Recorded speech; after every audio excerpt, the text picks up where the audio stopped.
For the first time in history, people and machinery are working together, realizing a dream. A uniting force that knows no geographical boundaries without regard to race, creed, or color. A new era where communication truly brings people together. This is the dawn of the net. Want to know how it works? Click here to begin your journey into the net. Now, exactly what happened when you clicked on that link? You started a flow of information. This information travels down into your own personal mailroom, where Mr. IP packages it, labels it, and sends it on its way. Each packet is limited in its size. The mailroom must decide how to divide the information and how to package it. Now, the package needs a label containing important information, such as sender's address, receiver's address, and the type of packet it is.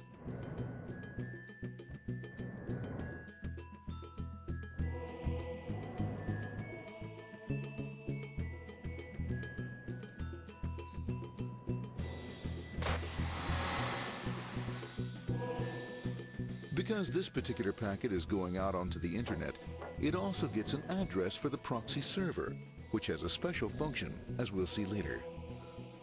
The packet is now launched onto your local area network, or LAN. This network is used to connect all the local computers, routers, printers, etc. for information exchange within the physical walls of the building. The LAN is a pretty uncontrolled place, and unfortunately, accidents can happen.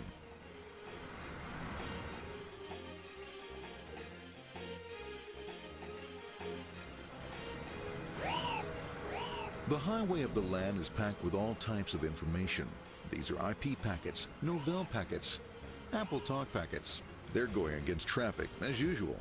The local router reads the address and, if necessary, lifts the packet onto another network. The router, a symbol of control in a seemingly disorganized world. Whoops, sorry about that. Let's put this one here, this one here. This one's here, this one goes here. I don't like this one. Let's go with this one. Let's go here. We'll go with this left. Let's go with this one here. Another channel here. Let's put that one here. Let's put that one here. There he is, systematic, uncaring, methodical, conservative, and sometimes not quite up to speed. Sorry. But at least he is exact, for the most part. That one was there, that one was there, that one was there, and this one was there. Another one that was there, that was there. He's behind him, he's still there, that was there, he was there, one was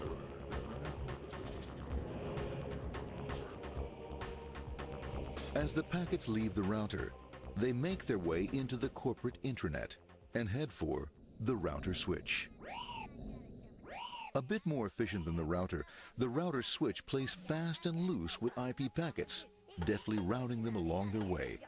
A digital pinball wizard, if you will. Here we go. Here comes another one. And it's another. Watch this, Mom. Here goes. Whoop, we're on the back. Hey, in there, in there, in there. Over to the left, over to the right, over to the left, over to the right. You got it. Here it comes. Right on. He shoots. He scores. It's going. Hey, Wayne, watch out. Here comes another one. Oh, here we go. And it's gone. It's gone. As packets arrive at their destination, they're picked up by the network interface, ready to be sent to the next level. In this case, the proxy. The proxy is used by many companies as sort of a middleman in order to lessen the load on their internet connection, and for security reasons as well. As you can see, the packets are all of various sizes, depending upon their content.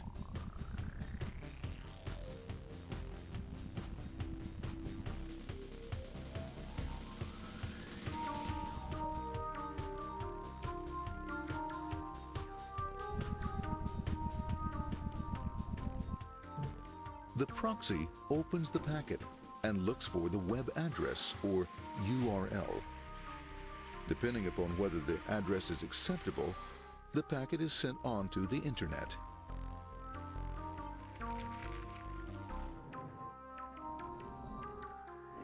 There are, however, some addresses which do not meet with the approval of the proxy, that is to say, corporate or management guidelines.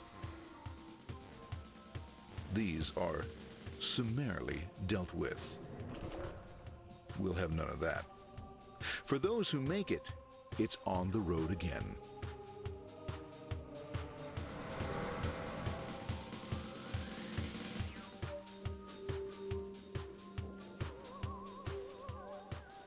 Next up, the firewall.